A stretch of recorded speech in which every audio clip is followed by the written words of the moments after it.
G'day, fools. I'm Scott Phillips, the Motley Fool's Chief Investment Officer here in Australia, and welcome to another episode of Motley Fool Stock of the Week. The episode we bring you as part of the Motley Fool Money podcast and on our YouTube channel. Just simply go to YouTube and look for the Motley Fool Australia. You'll find us and you'll find our Stock of the Week video. Now, if you're already there, you know that. If you're not, maybe give it a go. Without further ado, I'm joined by analyst extraordinaire at the Motley Fool, Ed Vesely. G'day, mate. How are you? I'm not too bad, Scott. Thanks for having me again. Pleasure, mate. Thank you for rejoining us. You are one of the crowd favourites, mate. So thank you for making some more time for us for this week's Stock of the Week. Now, I'm going to get you to cool your jets just for a second while I do the usual preamble, the important but usual preamble. Three things. First is, we're going to give you general advice, not personal advice. We can't tell you what you should do. We can only tell you what we think, and then you have to work out whether that's right for your situation. That's the difference between general advice and personal advice. The latter requiring a whole big consultation, face-to-face meetings, all sorts of good stuff. We don't do that. We do general advice. So we will tell you a stock we think is worth buying. You need to decide for yourself whether it's right for you. Second piece of advice is we will give you a buy recommendation on this stock, but we are long-term investors. We don't know what's going to happen. Don't even pretend to know what's going to happen tomorrow, next week, next month, or next year. We are looking out 3 to 5 years, maybe even longer with this buy recommendation. So don't come back to us. As one lovely listener or viewer did and said, "Oh, guy, you're wrong so far, guys." And I looked at the date, it was about 2 months ago. We don't know what's going to happen in 2 months. I'd love to think all of our stocks go straight up as soon as we recommend them, but that doesn't happen, unfortunately. We don't have those superpowers, so bear that in mind. Third one is we need you to know that we can change our minds. We will change our minds if the circumstances change. We're recording this in the middle of October 2021. Of course, what happens from here, we don't know. We don't know what tomorrow brings or next week or next month, and we reserve the right to change our mind. So if you're watching this or listening to this any point after that, just make sure you remember that we did this a while ago, and you need to make sure you know what's happened to the business since. But right now, right this minute, right this second, this is a buy recommendation. And the company's name, well, it's not really a name, it's an acronym. I always like the acronym stocks, Ed, because, well, most people gloss over them, right? If you see, well, XYZ Limited, people think, "Oh, I don't know what that does, and it doesn't sound very sexy or exciting. I'm going to keep moving on. It can't be that good." That can be for the enterprising investor, the person who's prepared to put the work in. The first clue, there might be something under the hood. Sometimes, maybe most often, it's nothing. Sometimes it's something. And the three letters that matter today are S, D, and I for SDI Limited. And that's the company you have a buy recommendation on, and one you think is our stock of the week. So let's start from the top. Assume we know nothing about the company yet, because I know almost nothing about it, a little bit. Enough to converse about it, but not enough to know whether it's a buy or not. That's your job. SDI does what exactly?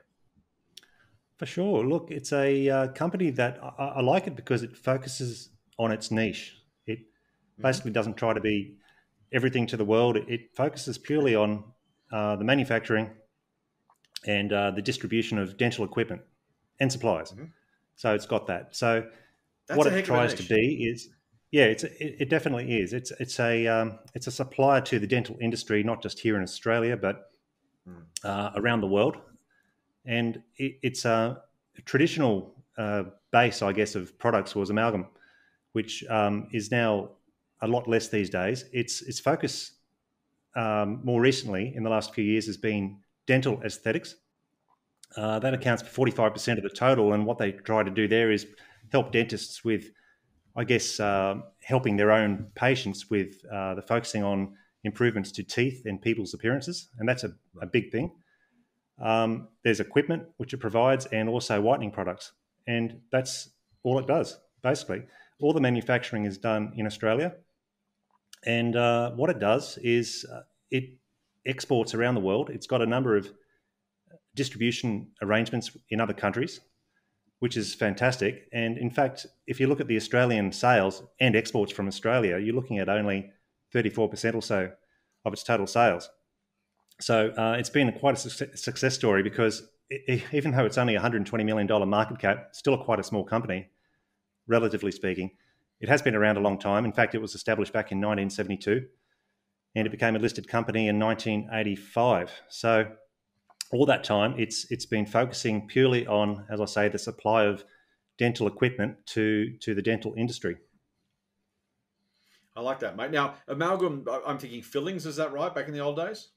Yeah, that's right. And it's funny, when we look at it, the sales of that have in terms of the total, the sales of that have actually reduced quite a lot. But that's, I guess there's not much focus on that anymore because they're getting such good growth out of the other three, I guess, sectors of their business. So, Right. and that makes sense because if they can obtain higher margins and higher growth from, say, equipment sales or, as I say, whitening products, then they will do that.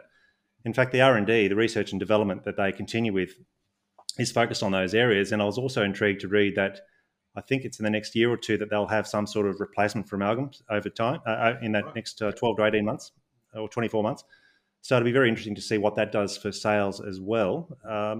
There's no getting around the fact that that's still a product that's needed, but not only is it a supplier to the dental industry, it's focusing on that faster growing segment of the dental industry. So it's doing its best to keep growth going. It's a fairly moderately growing company anyway. It doesn't really shoot the lights out in the sense it's not going to be a high-flying software company or anything like that.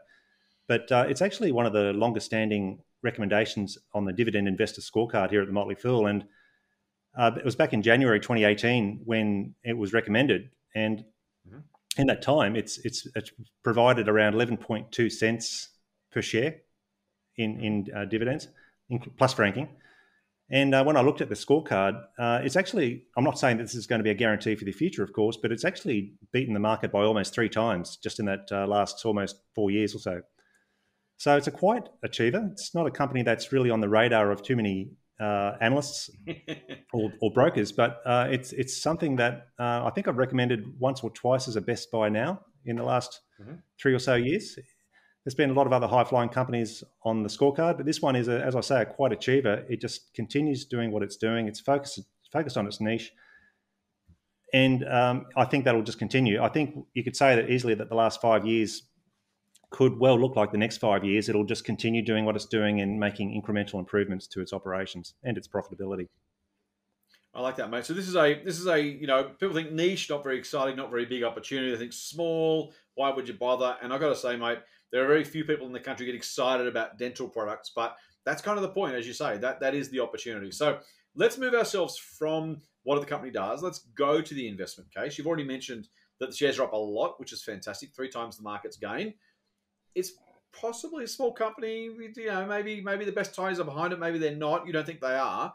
So how does a small dental products company that trades for a market value of $120 million give us market-beating performance from here? Why are you excited about this for the future, mate?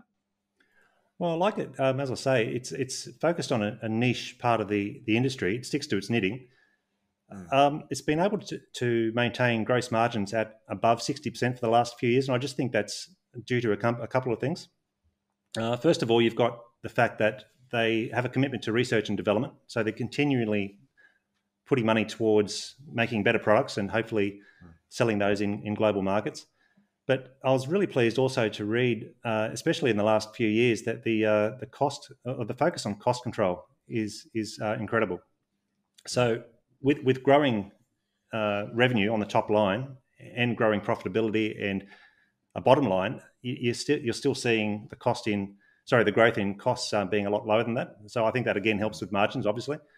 But I think it's just that ongoing focus. I don't think it's any one thing that they're doing in any one particular year. I just think they've got a pattern of how they operate this company, and it's been successful for them in the last several decades.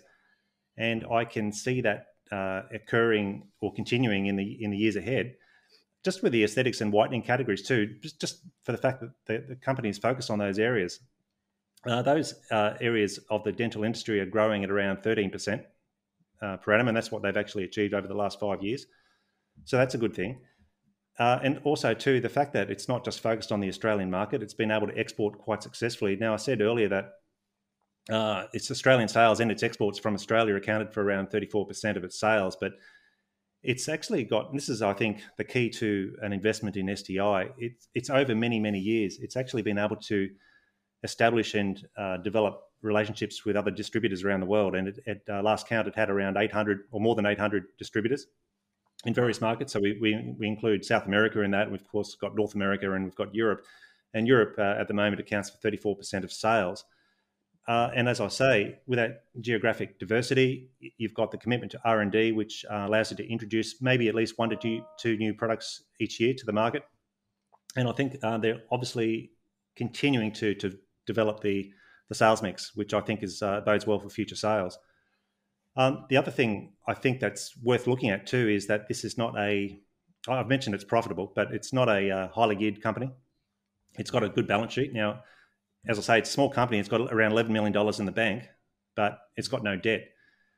So it's a self-funder. Now, it does have around $10 million in unused bank facilities. I think that's prudent. I don't think any company should not have the option of debt, because there might be an opportunity to develop particular products or even make a small acquisition if it seemed like a good idea.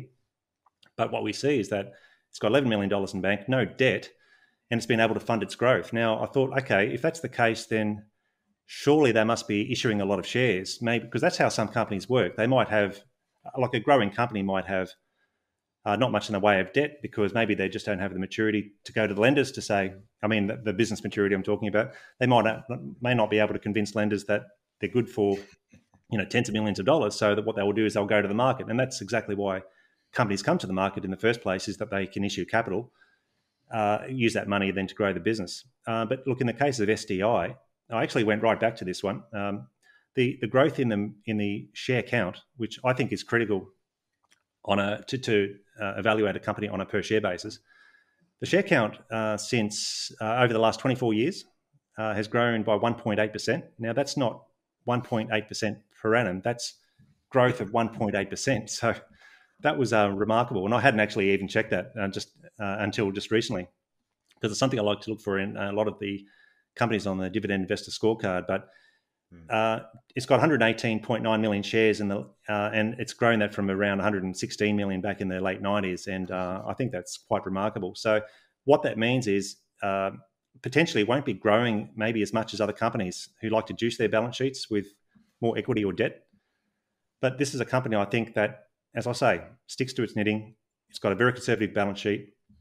It's a company that would be well suited to a more conservative investor. And I might just add too that the dividend yield on the company at the moment is just over 3%, and it's fully franked. So that's why it's been a recommendation with the dividend investor scorecard. And despite the fact that it's gone from around 46 cents in January of 2018 to $1 today, I can't see any reason why this company and the company's share price could continue to grow in the years ahead. So I'm very comfortable with this one as a recommendation, and that's why I'm talking to you today about it, Scott. Very nice, mate. I like it. This feels like the tortoise to maybe the other company's hares, right? Just slowly and steadily getting the job done, incrementally, almost imperceptibly. But as you say, you look back, what shares almost or more than doubled over 3 years. Share count's hardly moved in 25 years. It's a pretty impressive story. And a reminder, I suppose, you don't have to buy the flashiest, most exciting, most go-go hot stock in the world. That the FOMO crowd can kind of do their own thing. You can do very, very nicely just buying good quality businesses, growing moderately but consistently over long periods of time. Is that fair to say? Yeah, look, if I was owning this company outright, Scott, I'd be very happy with the way it's going. Look, I should just point out the last year's results were remarkable, but I should compare those not to the 2020 results. The 21 results saw sales grow 21%, which is fantastic. But the net profit was up 112% to 8.9 million. But if we compare that to the FY19 results before the impact of the pandemic, those results are still up 22%, and in fact are up 56% on FY18's results. So we're talking about an increase in the net profit every year. There's no share dilution, and so there's more to pay in terms of the dividend over time. And of course, we're seeing a steadily appreciating share price as well. Of course, share prices will move around, but I can't see any reason why this can't be just a steady compounder for years to come. The way it's going, it's conceptually, it's very nicely financed. I think it's got some good prospects. Now, you say you can't see any reasons why it won't be, but there are reasons why it mightn't be. Those are the risks that we always include. Whenever we talk about a recommendation here at the Motley Fool, we always make sure we tell you about the risks as well as the potential upside, because we want to make sure you're informed, whether it's to our members behind the paywall or occasionally in these Stock of the Week episodes where we get to share some to a wider audience. Before I do that, Ed, I'm going to do our usual social media ad. If you are already listening to the Motley Fool Money podcast, we very much appreciate it. And would you please look for The Good Oil with Scott Phillips, our second ever podcast here at the Motley Fool Australia.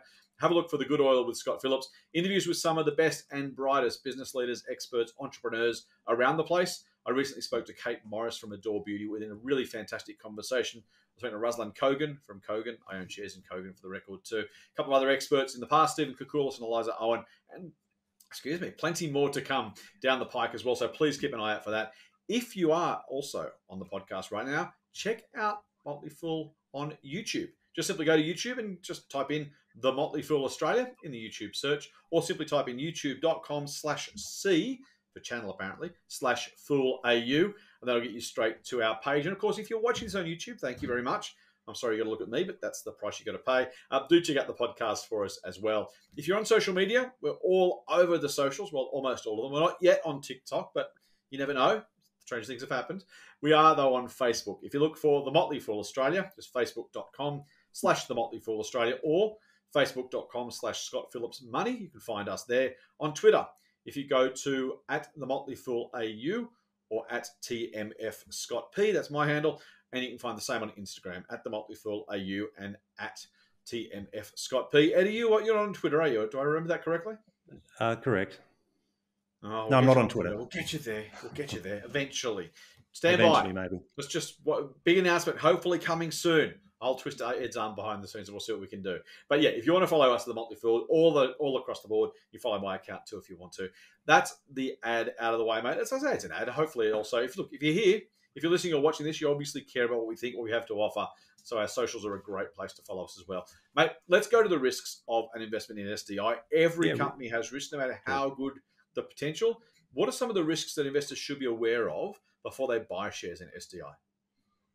Well, I think with SDI, it's managed to do this, mitigate this risk quite nicely in the decades that have just passed. But the manufacturing for all of its products is in Victoria, in Australia. So it's in one geographical place.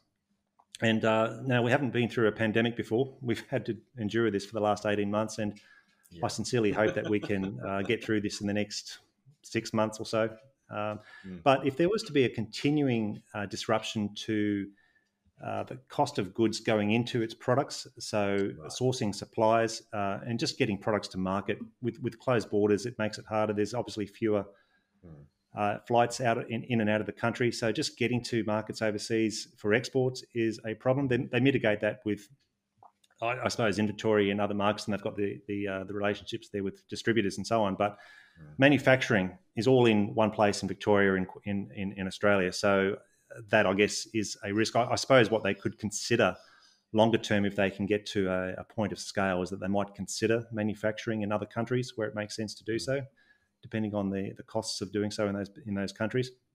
The other key risk that I've looked at is that the dental supplies market, as boring as it sounds, it's actually extremely lucrative, and there's some strong competition from other companies overseas. But to date, that hasn't been a problem. They have a pretty good niche, as I say. I've mentioned that a few times, but they've actually got a following. They've got clients that have been buying from them for years, and they've got some very steady relationships with those distributors and other clients in other countries. So that's a really good thing as well. But it doesn't mean that competition can't increase from here, especially for well-funded competitors with big balance sheets and a lot more firepower. So that's something that we have to consider.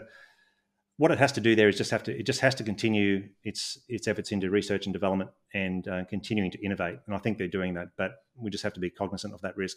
The other thing to consider too is we're talking about the number of countries it exports to and sells into. We've got to just consider currency. So it's pretty much a global business these days. The company's operations in Brazil were heavily impacted by that country's weakening currency in the 2020 financial year. And that saw when a currency declines, obviously if the Australian dollar increases relative to the Brazilian real, I think it's pronounced, I think you're obviously going to you could see some demand maybe drop off or because of costs going up and so on in that local market. So that's just something we have to be aware of. I think the company rather is actually pretty much managing that okay. But if we saw an extreme revaluation of the Australian dollar or other currencies, there could be a problem. There's individual region risk. Brazil is another good example of that. They're having to reset that market and I suppose try to, just trying to get that back to a base where it's performing. And just finally, too, in terms of buying the shares, it's a smaller company. The share liquidity is fairly low. So if you're going to come in with a relatively large order, what's large? Maybe $10,000 or $20,000, maybe that could on some days move the market. So I think if you're just going to be buying shares, then you'd certainly just want to be setting a limit. Right now, they're right on $1 per share. And I think if you were to do that, make a limit order and just be patient with the order, you'll be okay. But just be cognizant of the fact that there's a limited number of shares for sale at any one point in time. So, Scott, I think they're the main risks I see with SDI at this point. I like it, mate. I like it. Thank you for mentioning the limit order too. We don't often have to talk about that, but it is important. Now, that dollar a share, of course, is on Tuesday, the 12th of October when we're recording this. It'll go live on the 13th. So just be aware of that. We're not saying a dollar is the price you should pay or the limit you should set. We're just saying right now that's the indicative price. It doesn't tend to move around all that much, does it, Ed? But if it was to move, or as you say, you could actually move the market yourself if you rush in with a buy or a sell order. Yeah. Maybe I can add to that, mate, too, that because of that limited liquidity, you need to think about the same thing on the way out. So it's, you may find there are times when you can't sell your shares without moving the price meaningfully as well. If there's no buyers out there and you want to sell, there may be some restrictions there or limitations in terms of the price you can get. Not saying you shouldn't do it, just to be mindful that it may be a longer term exit than perhaps you might be used to if you're used to buying shares with lots and lots of liquidity. When we say liquidity, we mean number of shares traded per day. So if you're buying or selling shares in Telstra or BHP or Woolies, you can almost always find a buyer for a cent higher or lower than the last traded price. Some of these smaller companies, you either may not have any buyers or sellers at all, or if they are there, they may be a big gap between the last price and the price you want, or the price someone else is prepared to offer. So just be aware of that when you're making those trades, and just realize that if you do buy shares in SDI, and don't think this should discourage you, by the way, as long as you realize it may just take a little bit of extra time to get the price you want, or you may have to take a little bit of a haircut, only a couple of cents, a little bit of a haircut if you want to get out in a hurry. Is that fair to say, mate?